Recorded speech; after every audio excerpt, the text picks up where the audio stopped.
What's going on, everybody? I don't even know if I'm gonna really get any viewers on this, but I'm just about done editing part one of Casey Orr from Guar, Rigor Mortis, shitload of other bands.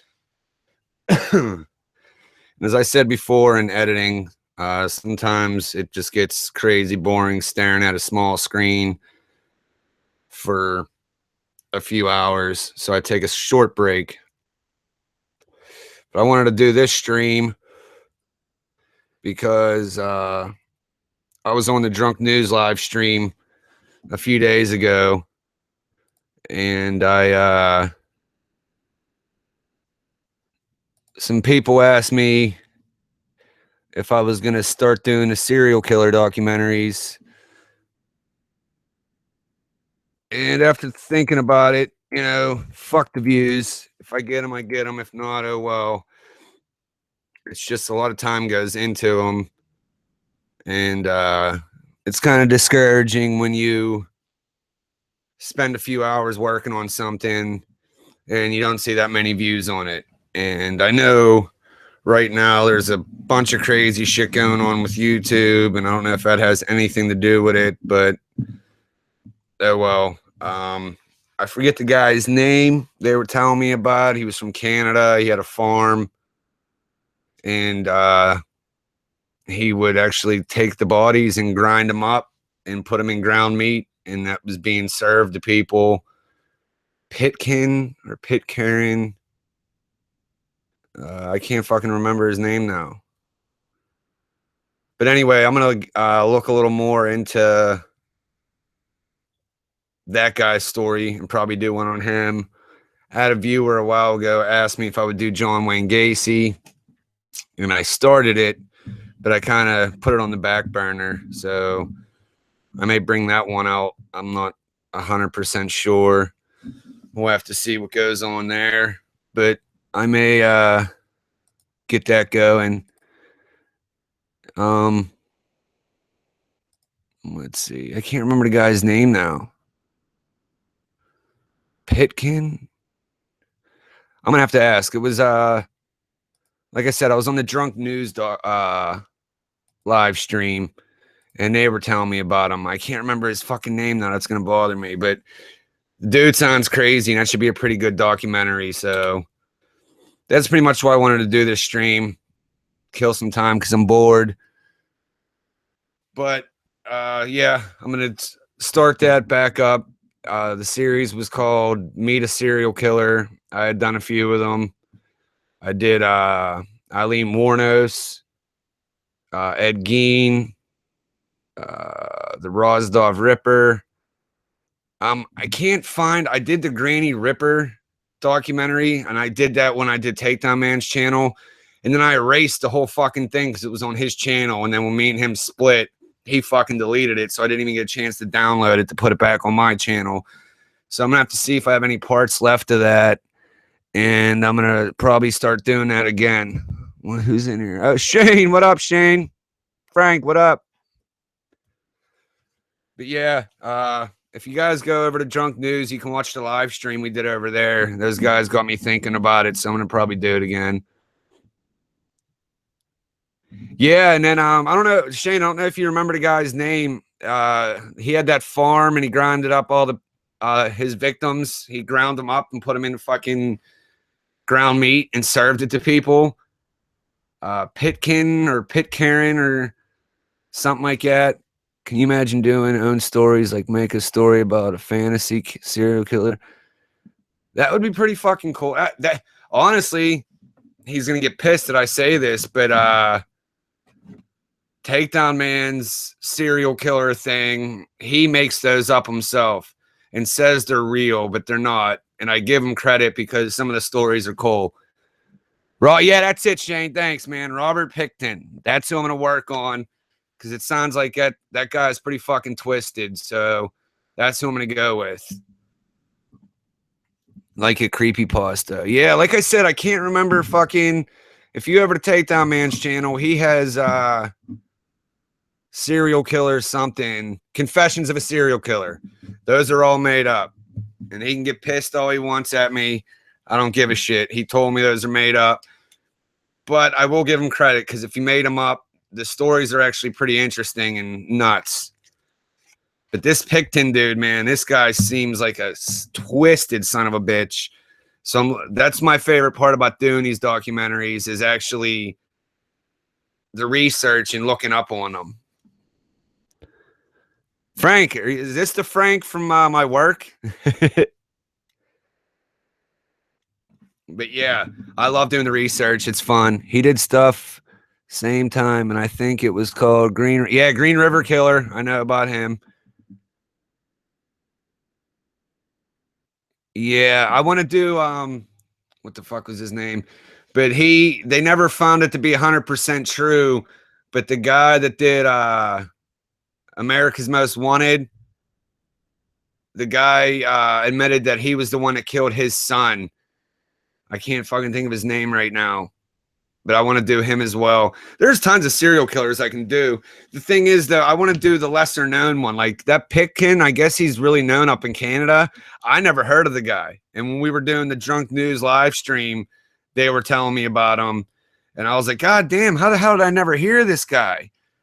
So I'm going to look more into that. What's her name? Lisa. Lisa and Drew were telling me about him. I thought that was you, Frank. It's crazy weird right beside Washington State. So we had a guy here killing a whole bunch of hookers. See, that's the crazy thing. I guess it was like late 80s, early 90s. There was a ton of them.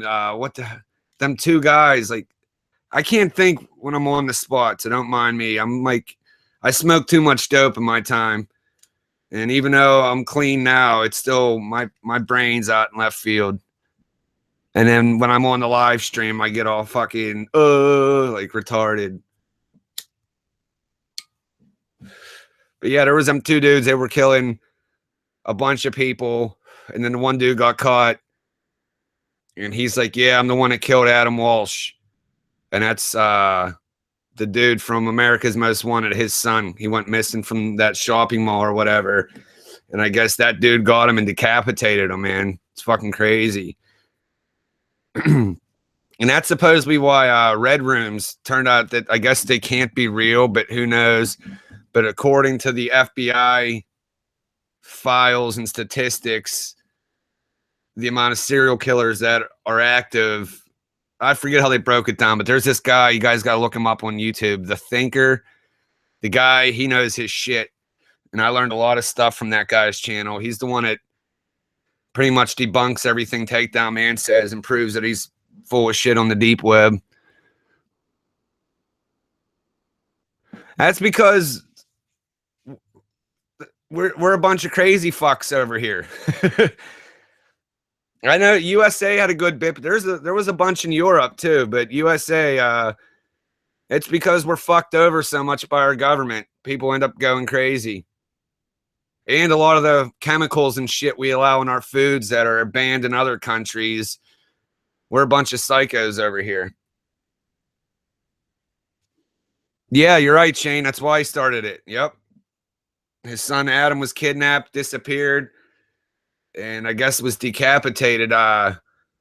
Otis something, or I can't think of his name right now. There was Otis Toll, and I can't remember his partner's name. Canada's had a few, including well-known child killer named Clifford Olson. Clifford Olson. I never heard of him. I'm gonna have to look into him. Who was that pilot? Drew from Treedix. That was another stream like a few months ago.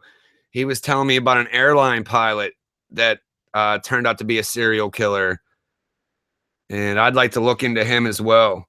As I said already, I want to do the lesser known ones, because I mean, go on YouTube, type in John Wayne Gacy, Ted Bundy. You're going to see 50, 60 fucking different documentaries. I want to do the lesser known ones. So far, my favorite one I've done, and I'm bummed that I don't have it anymore, was Granny Ripper. She was a Russian. She was an older lady, and she was a fucking psycho, man. That's it, Shane. I'm sorry. Yeah, the army sergeant. What was his name? Do you know? Drew was telling me about him. But Granny Ripper, man, she was fucking crazy, and she was this old lady. I can't think of her real name right now. It's on the top of my tongue, or the tip of my tongue. But yeah, I did her documentary while I was on Takedown Man's channel. Yeah. All right. Yeah, that's definitely the dude, Shane. Drew was telling me about him. I'd like to do him. I mean, I got to start doing some shit on my channel while I'm doing Red Room. You know, my channel just sits there. And fucking, I hate watching my stats drop because, you know, I ain't doing anything. So I got to get some shit going. I wanted to focus a lot of my time on Josh's Metal Monday because, you know, I'm a metalhead. I love doing that shit. But as I've said before, these documentaries, even though they're only 10, 15 minutes long, there's at least 4 or 5 hours that go into them, doing the fucking research. And then you got to watch what shit you take, because then I get flagged for copyright. If I want to get a clip of them in the courtroom, I get nailed for that. And me personally, I don't like putting still pictures up. Like, you know, I can tell the story and have pictures showing, but it feels so boring and lame when I'm just showing a still. You know, it looks cooler if I can get a video of them sitting in court, or the video of them being captured. You know, it makes the documentary more lively.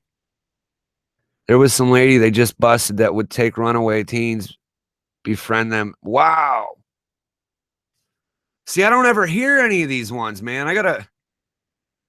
Do you know her name?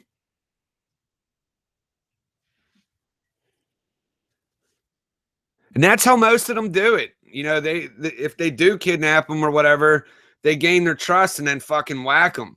Like that Rostov Ripper. That's how he did shit, and he did it with like ladies and stuff. Petrushkin, I think was his name. That Russian guy. He would lure them, kill them, and drop them in a fucking sewage or water thing, and the bodies would just get taken away. All right, yeah, I'll have to look into it. But yeah, I think the first one I'm going to do is that Pitkin guy, because it looks like I can get a lot of research done, stories from him. I'm going to have to definitely do him. And then, like I said, I know I still got some of the footage and some of the documentary I did for the Granny Ripper. I'm just going to have to put it back together and drop it on my channel. But anybody that watches this stream, if you're not aware of my serial killer documentaries, if you go further back in my channel, it's like the second page. I got a few of them on there. I originally started them out with just text telling the story. And then I, you know, went into actually doing some voiceovers telling the story. My Ed Gein one did pretty good on Takedown Man's channel. And then when I brought it over here, you know, I'm way smaller than him, but it did pretty well. That's actually what gained. When I was on his channel, a lot of people were hating, but when I dropped that Ed Gein one, that's when people actually started enjoying my content. So I don't want to toot my own horn, but I guess it's pretty good, and I suggest you check it out. It's on my second page. And they also would take bodies, burn them up, destroy it. Wow. Oh, a German couple. Wow. See, that's one of the things that makes me want to do the serial killer documentaries. I mean, I'm not going to find it out, obviously, but I just want to know what it makes people decide to do that. That one Russian dude was eating the people he killed. I don't remember his name, but he was wicked. That might be Petrushkin or the Rostov Ripper, which I did his documentary as well. If you go back, I think that's on my second page of videos. But I mean, you got to be a sick fuck, you know, because people call me edgy and all that, you know, because I'd like to slap some people around and fucking piss me off. But I don't know, you know, what's in their brains that make them take that next step. You know, because even me personally, if somebody pisses me off and I grip them up and smack them around, after I do it, I feel bad. I couldn't imagine getting pushed over the edge to where you actually fucking stab somebody or kill them. And then you get the sick fucks like Frank's talking about here that they end up eating them. Like, I would like to get inside their mind to, you know, figure that, like, what the fuck is wrong with you? This bust happened a month ago. Chain these poor ladies, would get chained to a radiator and just beaten the fuck. What, he just kept them around to beat them? Or did he eventually kill them? They would also take body. I read that one already. See, yeah, you got to be a nasty, sick bastard to do some shit like that. And then you got people like Ted Bundy. He was the one that, you know, it may sound twisted, but it like fascinated me because that guy, he had that, what do you call it? That he was charismatic enough to get these people there. That's it. Thanks, David. Chikatilo. That's your boy right there, Frank, that you were talking about. Yeah, that's the Rostov Ripper, ain't it? Because I did 2 Russian dudes. It's been a while ago. Like, I got my notebook here that I had all my fucking shit in, but I don't know. I can't remember who was who. Oh, that's the Dybbuk box.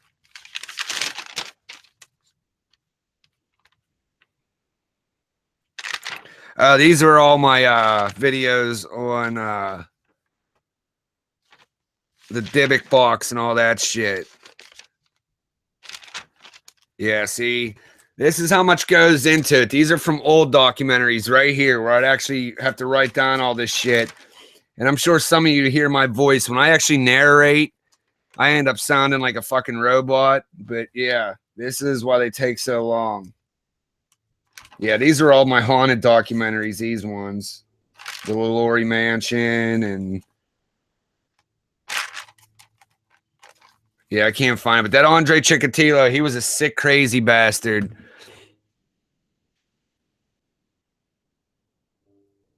What's up, Roland? I haven't seen or heard from you in a while. What's new with you, dude? A couple of them left. So Shane, he pretty much just kept him around as like something just to beat him and have fun. Oh yeah, dude, I'd appreciate that, Shane. That will give me something, you know, that I can narrate off of, and I just got to find pictures. Because I don't know if any, I mean, I know Shane knows the story. I think David Mitchell was in here when I told it. But if you go back and, all right, I just got it, dude. If you go back to my videos, I have a 3-part interview I did with William Harder of Murder Auctions. And there's a clip I used. And a year later, you know, normally if you get a copyright flag or you're flagged, it happens instantly or maybe a little later that day. I just got hit over a year later from Warner Brothers, and then it says Ellen DeGeneres in parentheses. So I got to watch what I use in these documentaries or I'll get fucking flagged. And, you know, I'm sure Ians are aware, you know, I'm not making money off of this shit. I got 1 paycheck through YouTube. And it was shit. But they flag it, and now what happens is they get any revenue that goes to it. So, you know, they're going to hit me up for their whole 15 cents a month, whatever. But it just sucks when you put all that time and work into videos that now some other asshole comes along and reaps the benefits off of it. Yeah, autocorrect sucks, dude.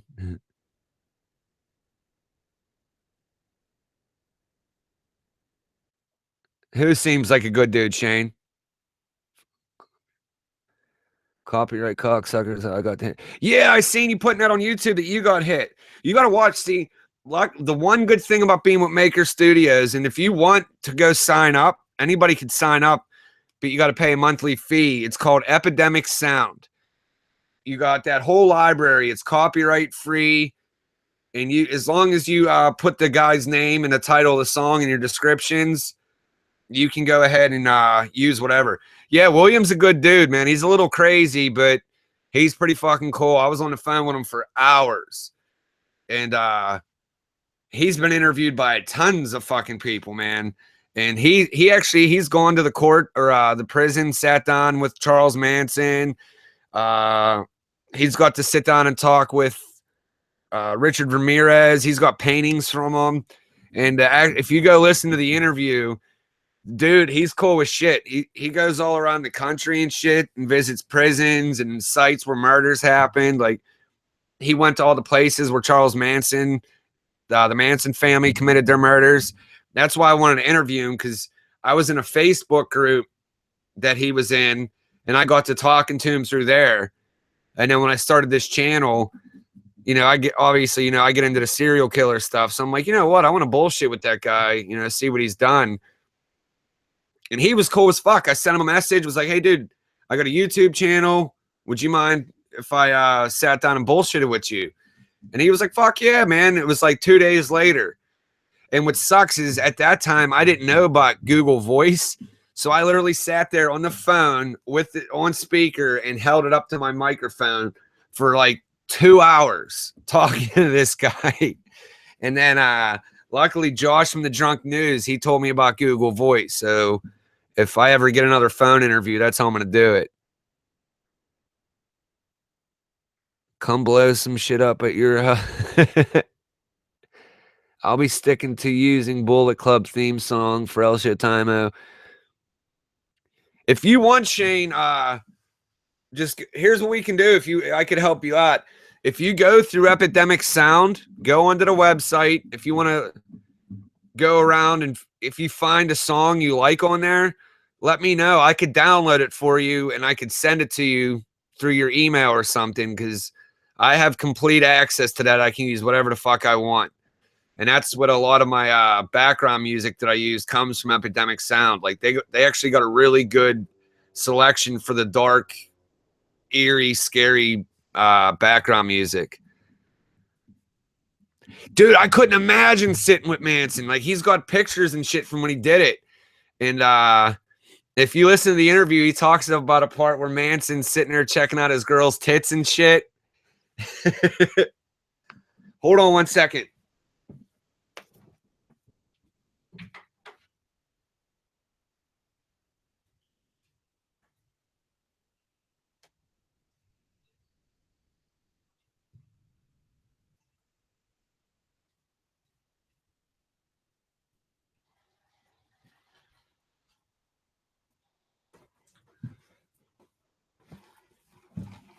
Oh, sorry about that. I forgot my coffee. All right, that will be cool. Them thanks. Yeah, man. Like I said, just go. You can actually go into the library and type in what you're kind of looking for, and go ahead and listen to them. And then if you find one, just make sure you copy and paste and email me or message me it. And I can just go in and download it for you. But yeah, back to William.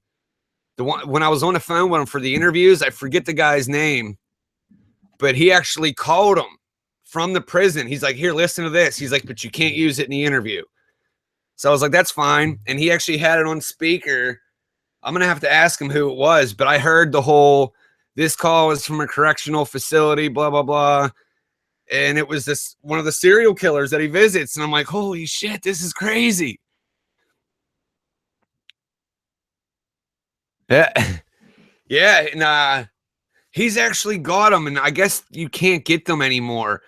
But Manson would make these spiders and crazy like dolls and stuff. He would use the string from like a bed sheet or a pillow. And if you look them up, you can see pictures online of them.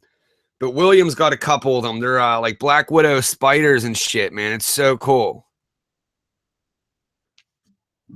It's funny you say that, Roland, because the guy Scooter in Red Room, he's got a farm. It's like 2 hours from where I live, and he's trying to find a way to blow up a car or some shit for Red Room. And I'm like, dude, that would be cool, but I don't even know how to write that in to make sense. But it would be cool to do it. We're actually going to have some cool effects in this Red Room where we're actually going to be slitting some throats and bashing some head in.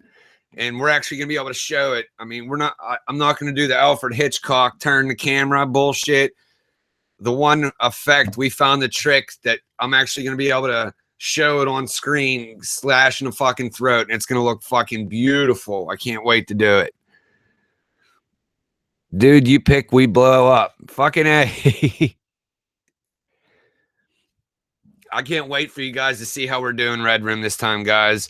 I know I keep talking about it, but when I'm writing the scenes, I could see it in my head. And that's the awesome thing about having this camera now, because we can actually do it and it will look awesome. And I cannot fucking wait.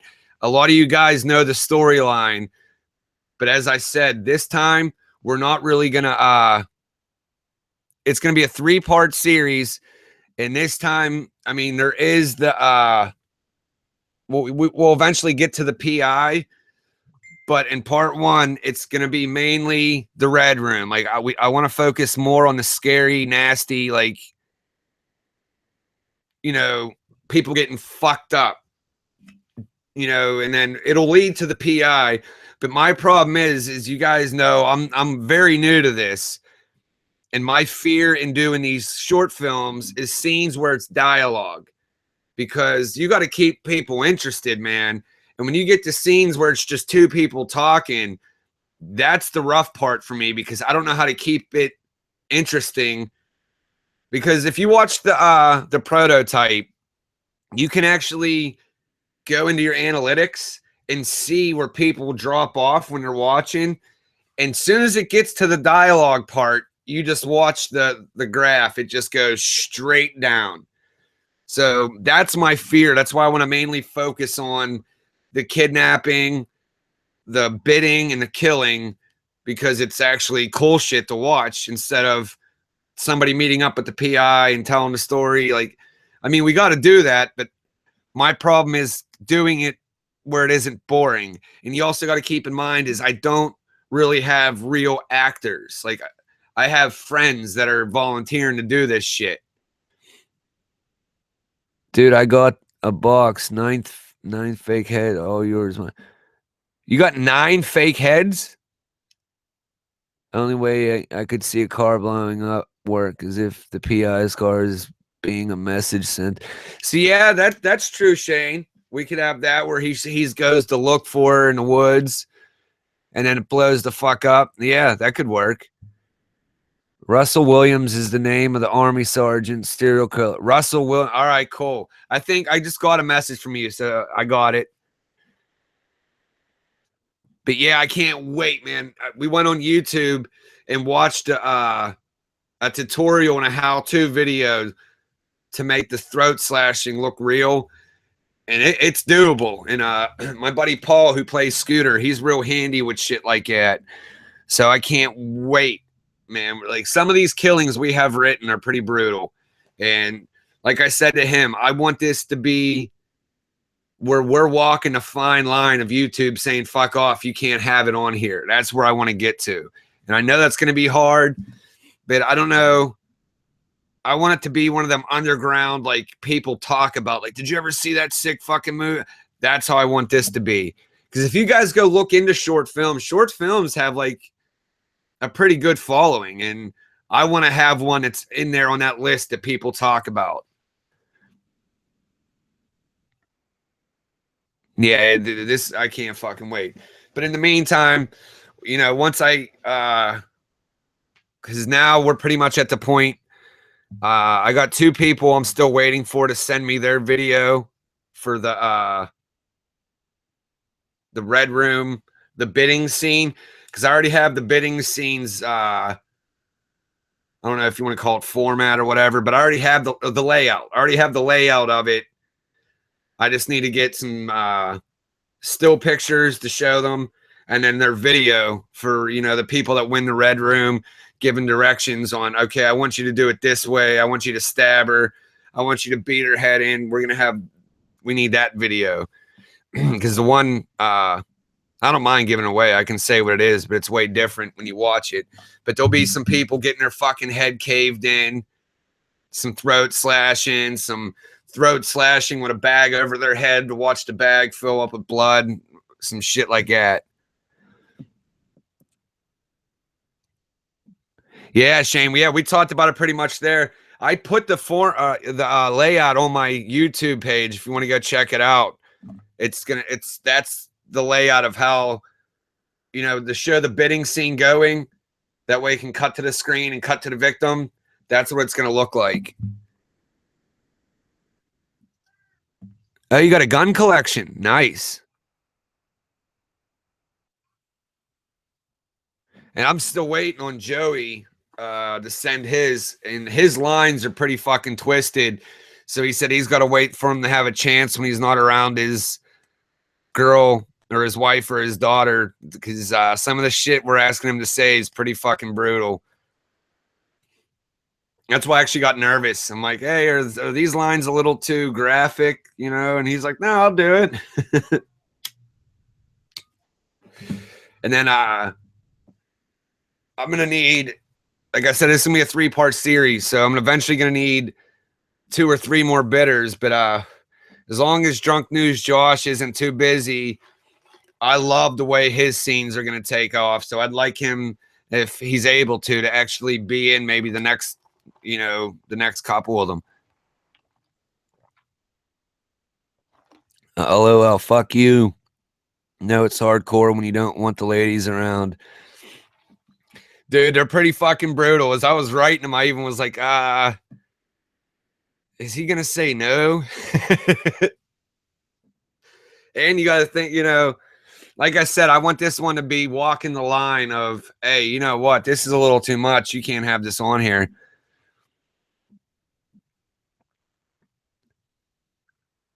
Yeah, autocorrect sucks, dude. That gets me all the time, especially if I'm using my phone. It screws me. Like, if I say in something, it'll say inbred, and I'm like, what the fuck?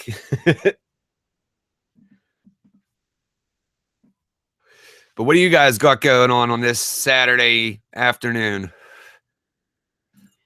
I got my oldest kids away for the weekend, so I can get some shit done. I still got my youngest, the craziest one here. I'm going to finish up the part 1 of Casey Orr for Josh's Metal Monday. You guys are going to have to come over Monday and check that out. Shane, I know you're there every Monday. Roland, I don't know if you're aware of that channel, but you got to go over and check it out. Josh's Metal Monday. Every Monday we live stream. We talk about heavy metal. We drop interviews that we've done. And this Monday, it's Casey Orr. He was in Guar. He was in Rigor Mortis. He had a short stint in Ministry. He's in Wizards of Gore, which is pretty much Rigor Mortis. Although not a clue yet, I might try to test running my microphone. How's that going for you? I love my Yeti, man. I fucking love this thing. It's like I said, when I first started this channel, I tried being one of those horror, scary story narrators. But a lot of it's up in the air. Some people love my voice. Some people are like, dude, it sounds like you shot some fucking dope. Now you're fucking. So I'm like, all right, I ain't doing that. Plus now there's like 100, 200 fucking horror narrators. Haven't even used it yet. I'm already checking out Amazon for a mic stand with shock mounts. LOL. Is it a USB? I'm pretty sure most of the blue microphones are USB. Yeah, man, I'm telling you, you use that mic, you're gonna fucking be blown away how much better your the quality is on your videos. Yeah, then plug that motherfucker in. Go online, download Audacity, the free version. Plug your mic in, make sure you set it to your mic, and just test it out, man.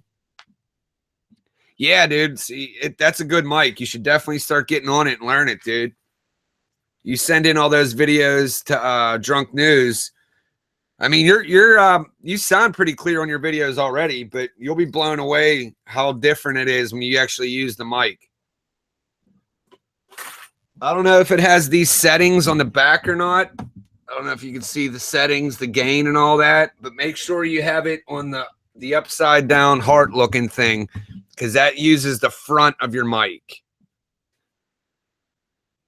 Got 4 heads left.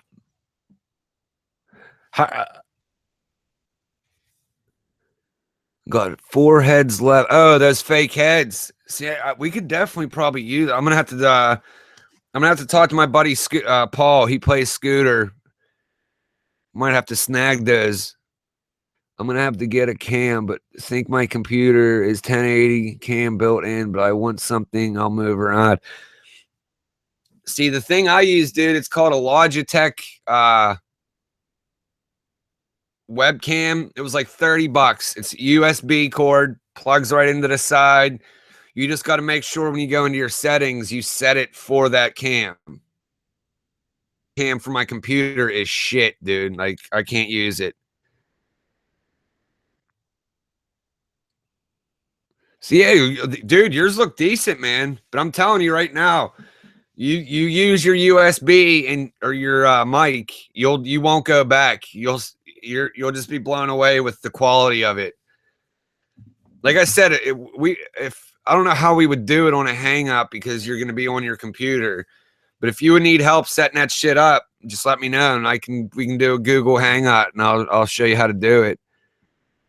Like I said, just go online, download the free version of Audacity, plug your mic into the USB side, and in Audacity, you'll see the microphone where you can choose what you want to use and just go select your snowball and you just record on Audacity and then send it into your video editor and do all that shit. They are shit. What the? I don't understand. Styrofoam. Hey, whatever. It may work, man. We would just have to figure out the effects. Like I said, I want this to be more gory and not use like we did in the first one, the Alfred Hitchcock move, where you film right to about the gore scene and then you turn away and let the viewer, use their imagination. That's cool and all, but fuck that. I want to see some blood, some fucking, some gore.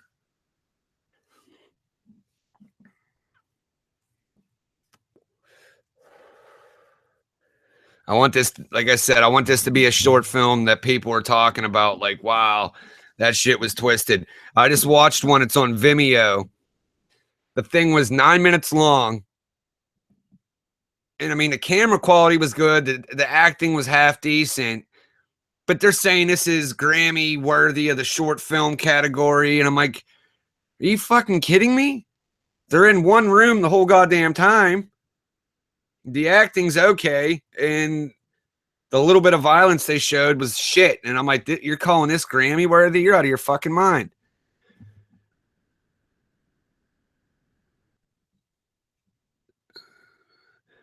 Like I said, I recommend Adobe Premiere Elements. It's like $100, $125. And what's cool about that is they have it all in one. They have amateur and pro. And the amateur, it actually, walks you through how to do it. Me personally, I went straight into pro to figure it out. And now I got it down to a science. And it's a pretty good editing program.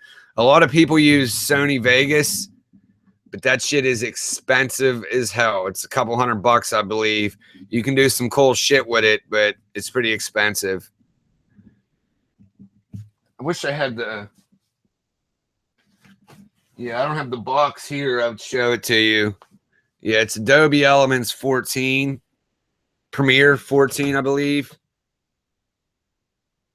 Yeah, I don't have the box in here to show you. There's cheaper ones. You can go look online to get free trials of certain ones. And that's the thing. Once you do a couple editing programs, most of them are about the same, except some of them offer, better effects or, some extras to use. But the videos you're doing are pretty much commentary videos. So, I mean, you're not doing no crazy special effects and shit in yours. There's a show that pretty well written out. It's like Trailer Park Boys mixed with Super Troopers called State of Disgrace. Guys only got 100 or so subs, but their show would do so much better. You can tell these guys on. See, what you said right there is what drives me crazy on YouTube. You go look at these motherfuckers that got 1 million plus subs and you watch their videos and there's like nothing to them. And then you got people like you're talking about. They spend time writing their shit out. They, it's very well edited. They put work into it and they get nowhere. And that's why all that crazy shit that's going on YouTube right now, I totally believe YouTube's only going to push the shit they want to be seen. Like that Leafy is here douchebag. He was killing it for a while. And now all of a sudden, how do you go from millions of views to barely breaking 500,000? They're somehow snuffing him out. And if you go watch the YouTube rewind, that says it all right there. Who are half of those motherfuckers? And then you got people like Boogie2988 and, people with millions of subscribers, and they're not even part of YouTube Rewind. And then you got Dwayne The Rock Johnson in YouTube Rewind. Why the fuck is he in there? Yeah, dude, like even my channel, I'm nobody. I barely have, I have just under 1,300 subs, and I'm noticing it. I used to put a video up and I'd have a couple hundred views in that, and the first day. I have videos still that haven't even broke 200. And I'm like, what the fuck's going on here? Like, I have no clue what the hell they're doing, man. Same with my revenue. I've never gone under $7. And now all of a sudden I'm way under it. And I'm like, whoa, what? And it's steadily dropping. I'm like, how am I putting videos up, but yet my earnings are dropping? It makes no fucking sense. Especially this time of year, because the CPM is worth the most it is all year because of the holiday season. So the ads you're putting in your video are almost worth double now. So how the fuck is my revenue dropping? I don't understand. What's going to happen is YouTube's going to piss everybody off, and you're going to see Vimeo be the next big thing, because people that are getting pissed off here, if they got 1 million plus subs, they can just say in their video, here, click this link, check me out on Vimeo, and they're all going to go over there and say, fuck YouTube. Watch, it's going to fucking happen. And the thing I was reading is YouTube is less than 5% of Google's yearly revenue. So they can give two fucking shits if this website, does anything. But all I know is they need to fix this problem, man. When you got people that have 1 million, 2, 3 million subs and they're bitching, there's a problem. But yeah, guys, I just was bored, wanted to come on here and say, after the Drunk News stream that got me thinking about doing the horror the serial killer documentaries again. So I'm looking to, within the next couple weeks, drop at least one a week of some serial killers. And what I'll do is I'll ask you guys in the comments, who would you like to see me do? And that's who I'll work on. But I think the first one I'm going to do is that Robert Pickton. I'm going to do him first and go from there. And hopefully you guys watch and share it. You got to share the shit out of my videos, man. Go in there and you fucking share them motherfuckers. Help me out. Google Plus. Yeah, dude, Google Plus is weird. I don't even use it. I mean, I'll share my videos on there, but, I very rarely, when I make a video, I'll share it on my Facebook and I'll share it in on my Google Plus. And then that's it. I don't spam it everywhere. Like, that's too much fucking trouble. And plus I like to see if people are paying attention to my channel. Because if you upload it and don't even promo it, it does good. That means people are at least paying attention to your channel. If a day or two goes by and the views aren't doing shit, then you'll catch me sharing it in Facebook groups. Yeah, Robert Pickton. That's who I'm going to do for my first one. And see how it goes. But all right, guys, I appreciate you coming and hanging out with me. Shane, your shirt's coming to you. I'm putting one of the last of the Red Room stickers I don't know if you guys, I'm going to go ahead and make it the thumbnail for this video, but we did kind of a photo shoot the other day. It was dark outside, so it was kind of hard. And I got 5 or 6 of the original posters left. Oh, here they are right here. I don't know if you can see the whole thing, but that's the poster. I got 6 of these left. Once they're gone, they're fucking gone. And that picture that I put up the other day, that's going to be the new Red Room poster and sticker. And we're thinking about doing that one where we only make 50. And once they're gone to help promo the movie. But that's how it is. Unfortunately, need Google Plus to do. Yeah, that's how they get you, man. You need the Google. You need that to do the fucking Hangout. But I just downloaded. Hold on, what's it called? It's called OBS Studio. I just downloaded that. I found out that's how the guy Tommy C does his live streams, and it's so fucking cool. But it's so much harder. You like how to set it up, and I'm still learning how to set it up. But once I figure that out, that's how I'm going to stream. I want to talk to Drunk News Josh about doing it for the Metal Monday, because it's hit or miss with Google or Google Hangouts. One day it works amazing. The next day you're dropping off, you're skipping, you're echoing. Fuck all that shit. But all right, guys. Thanks for hanging out. I'll talk to you guys soon. Like I said, I got 6 more of those posters. They're fucking $10. If you can spread the word, share this hangout. Shane, your shirt's on the way. I got some more of those. Those are $15. I love you guys. Thanks for all the support, and I'll talk to you guys later. Peace.